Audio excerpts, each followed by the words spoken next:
Here is a quick review what I eat in a day. Hi everyone, my name is Jenny and welcome back to my food vlog. আজকে আমার 1:30 থেকে রাত 9টা পর্যন্ত কাজ ছিল. So for my brunch today I had some zucchini and mushroom saute.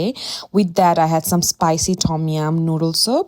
For my lunch I had some Caesar salad, margarita pizza and one energy drink.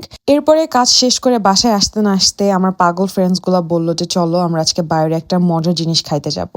I never tried corn dog so I was very excited to try it. আর মজার বিষয় হচ্ছে যে আমরা একদম এটা close হওয়ার 1 minute আগে গেছি and the lady was super nice. She was just telling us যে তোমরা যদি 1 মিনিট আগেও আসো তাহলেও তোমরা এই corn dogটা টেস্ট করতে পারবে আজকে. Then we ordered 5 different type of corn dog. তারপরে এটা এখন আমি খাবো and আমার কোনো চিজ পুলি হয় না. I didn't get any cheese pull. And then on my second bite, I got the perfect, like the cheese pull what I was expecting for. Taste-wise, it was super cheesy and crunchy at the same time. I loved it. And that's it for today. See you guys tomorrow.